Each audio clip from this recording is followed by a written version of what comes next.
Hello and welcome to a Retro One show with Matt Bacon. And Alex Jones. We are live for the next half an hour, and tonight we are joined by the biggest band to come out of the Birmingham new romantic scene. So let's go straight to our Pebble Mill studios where Toyah Willcox is standing by to introduce them.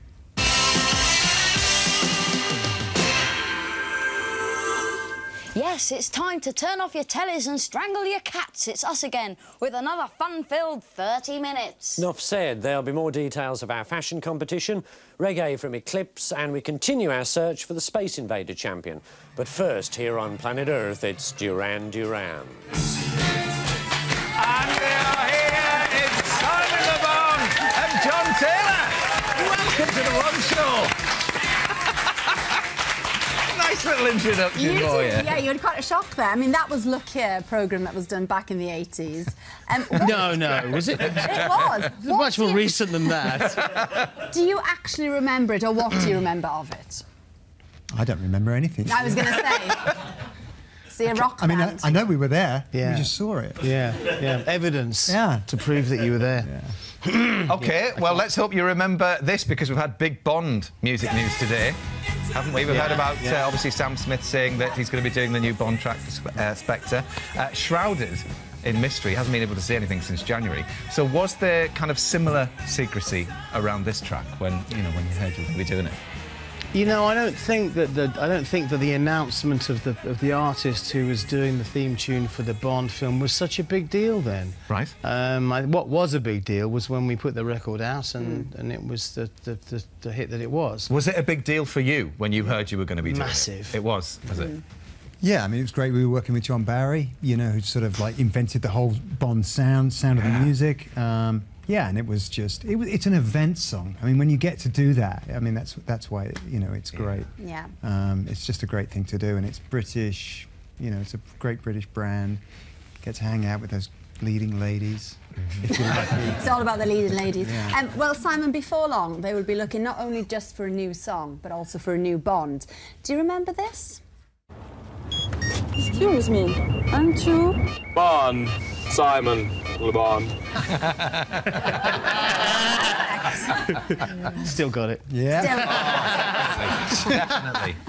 Well, we'll hear Duran Duran's new single later, and we'll have more from Toyah too, when Michael Douglas takes her and her hair back in time. Lots of backcombing, basically. Okay. 1980, at the height of the Cold War. Simon here once turned to his audience and said, "We Duran Duran, and we want to be the band you dance to when the bomb drops." Well, it turns out that the BBC had their own ideas about a nuclear war playlist, and I'm sorry, lads, but you weren't on it. Julie Andrews, you see, can lift the darkest days. I mean, that would be the ultimate silver lining, wouldn't it, in a situation like that? It would be. Yeah. And as you said, from the sound of music, this was a good link by Matt, to the sound of your music. See, that is brilliant. Great, we were listening to your brand new 14th album today.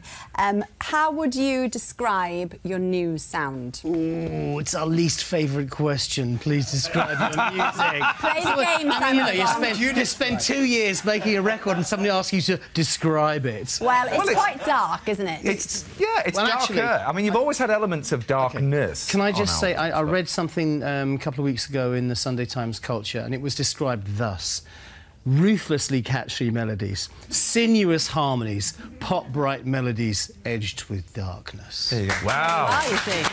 So, I like that. if you can't describe it, the Times can. Listen, I'm sure everybody out there would agree. Let's have a listen to Pressure On from Paper Gods.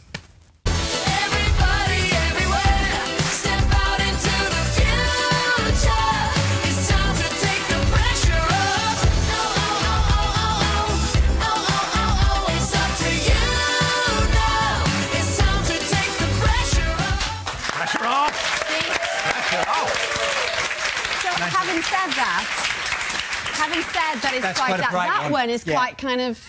Is this going to offend you? 80s pop? I like it. That's quite 80s upbeat. pop. Well, you know, we love 80s pop. Poppy, yeah. Exactly. No, we love it. I mean, We were looking for a song like that, weren't we? Yeah. Something that would just instantly lift people's spirits. That's what we want. And you know it's you as well. Yeah. Yeah.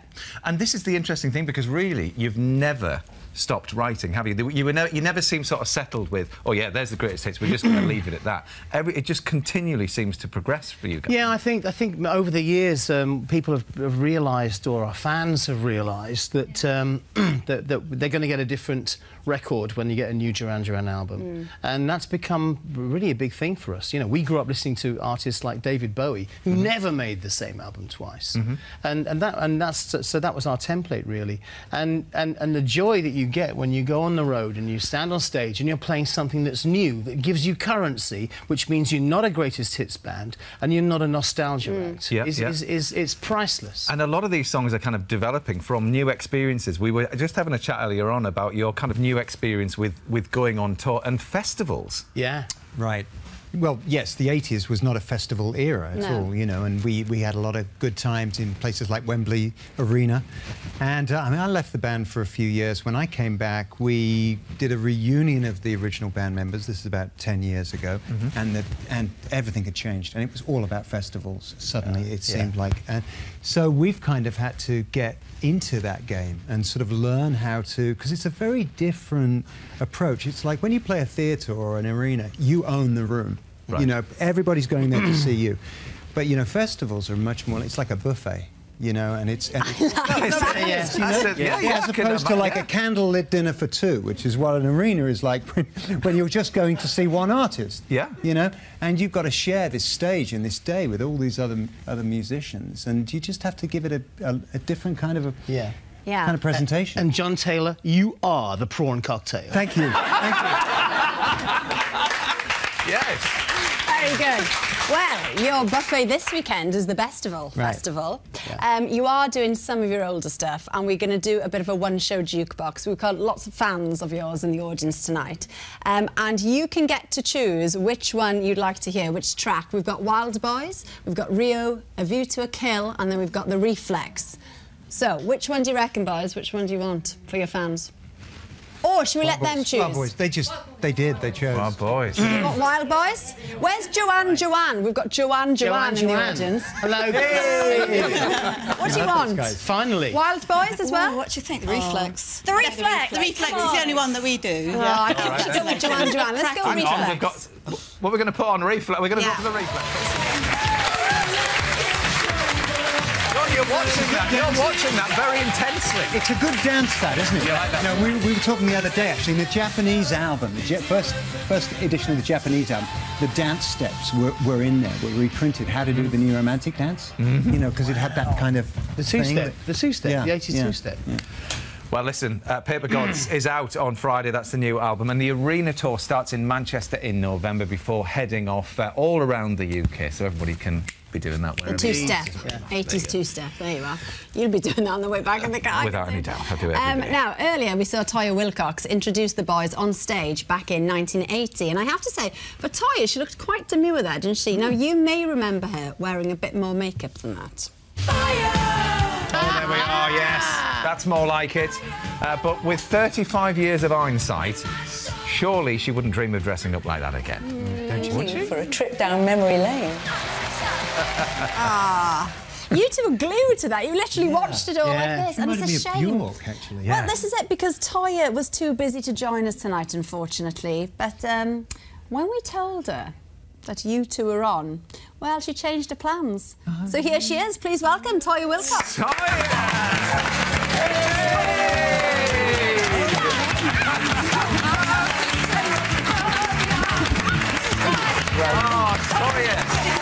Get in there. Go on, have a seat. Have a seat. I'm so nervous. I have not seen you guys since so 1982. Really? But that year we were nominated. You were Best Band, I was Best Female Singer, and we used to get together on those awards ceremonies, and we were so naughty. We used to run amok. True, we did. Can't do that today, can you? No, we're going to be really good today. Yeah. But that clip you showed from Look Here earlier in the program, it was your first TV appearance, wasn't it? Yeah. Because I can remember the boys came into the studio and we were all going, oh, they're gorgeous, they're so gorgeous, and they're so sweet. And you did Planet Earth, and wow, you never looked back, did you?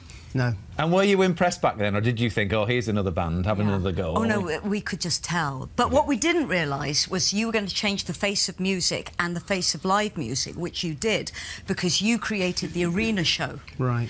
Because back then, most people played the big theatres, and you took music to the arenas. And we put video screens up. We took a huge bank of video screens with us on tour, and nobody had ever seen that before. And you were very famous, of course, as well for your fashion and your clothes. That was the thing with them, wasn't it? So we thought we'd have a little look back. We've seen Toyah, so we thought we'd have a look back at you two as well. Well, all the bands. This is the first one we've got. Yeah, we're going to start with the classic zips and leather. We like that. It's just the classic zips and leather. I like the yellow jacket. That's quite nice. Yellow jacket. I'd like that now. Have you still got it? It was a girlfriend jacket, that was. Yeah. That was very good. There you are. Yeah, but then the next one Next. is a little bit less... Well, oh, yes. Now, do you remember, because there was a person just underneath, out of frame at the bottom there. Yes. Do you remember who it was? It was a shoot for Louis magazine, actually. Yeah. It was hard work, that was. I think was it a lady in a corset on her hands and knees? Well, I think you're right. It's a lady with the one show across. She's a big fan of the one show. She's a big fan of the one show. But still in the stripes, though. You can see, obviously, still going for that sort of striped look. I was going to say a leopard doesn't change its spots, but that's not quite appropriate, is it? A sailor doesn't change his stripes. I totally approve of men wearing makeup, which these boys did. And well, actually, on that theme, what about men in dresses? Because we've got one, as I think of you here, Simon, wearing something... That's right. That's called the zip and go. and Cindy Crawford, who was in the scene there, she was doing this thing for MTV, Fashion Rocks or something, and Nick and I got dressed up in the zip and go dresses for her. Wow, very nice. This is the thing, because it was all about kind of risk and reward in the 80s. Well, it was about people just having a go, trying something new, and hopefully it kind of worked. Absolutely. We've been talking about this a lot this week, because you know we've had a lot of interviews and things. But there's a massive difference in the way people approach music now. And so many people are trying to head for the middle at the moment. When we came up, the one thing you had to do was have something different from everybody else. And I'd be singing something in the rehearsal room, and Nick or John would say, "Too much like David Bowie, change it."